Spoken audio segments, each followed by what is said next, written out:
malayo sa mitiin. Bangko ang inabot kahit hagdanan ng layunin. Gusto ko na maging sana, kaso ay hindi rin. Paano kung itong bida pala ang madalas pa na maging alipin? Lunok ko ang eksenang di kayang pigilin. Bakit napunta sa di ko naman nagawa? Inibigay ang nararapat, sa kanyo ko usigin. Makitang iba kalidad sa galaw kung saan ako kikilalanin. Nasa liblib may malamig na baso.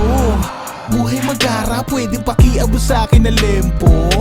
Sumunod naman siya bulungan nila habang nasa harap. Paano maging katulad mo repa, sabay katabi, tumapik, sumigaw, hoy gising, maningil ka. Bago napakuman kung bakit nakatulog, itong realidad ko na ang pinakabangungot. Pare sa palag kinalasi sa pagsakay, mahilo-hilo naglalakad na nag-aantay, porsigidong kumaway kahit pa isa-isa. Meron ditong estudyante at senyor sa kabila, pinipilit di mahilo ngalay, puyat ang malagi. Di ko naman to ginusto pero bakit nangyayari?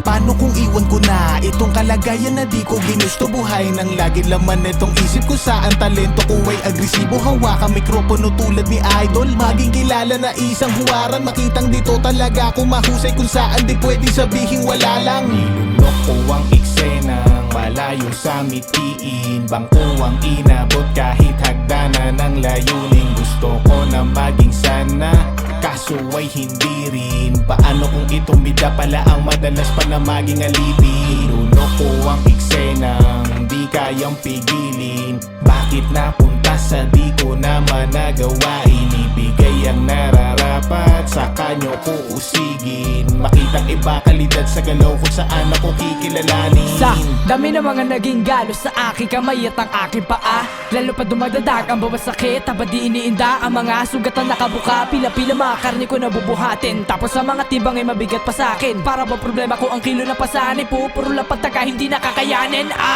Oras na ginugol sa isang bagay na hindi ko dapat na ginagawa. Lagat akong pawis sa panagkakatay, ang dugo ay kumakalat sa mukha, bibihira na makaupo. Lagi lang nakatayo, nagtutunugan ng buto. Bakit ba sa ganito napunta ang trabaho ko? Di ko sukat akalain ang mga matatamo. Ayoko nang ugaliin ang pagkati sa kawawang mga hayop at paglalasugin ng mga buto. Di na kaya ng konsensya nangyayari na eksena habang nakikita ko ang sumisirit na dugo. Gusto kong pagalingin ang mga meron sakit at tulungan ng mga alagang hype sa aming baryo. Kilalanin bilang manggagamot at tagasagip ng buhay sa posisyon ng veterinaryo.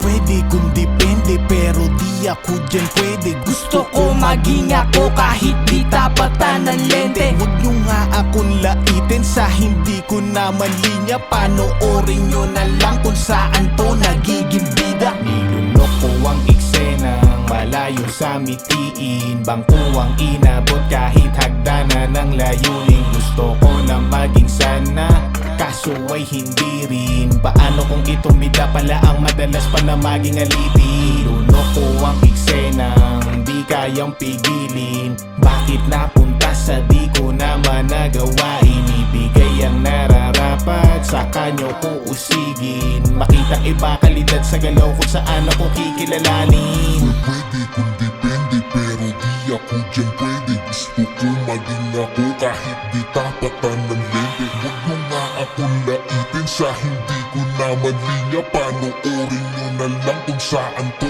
nagiging bida.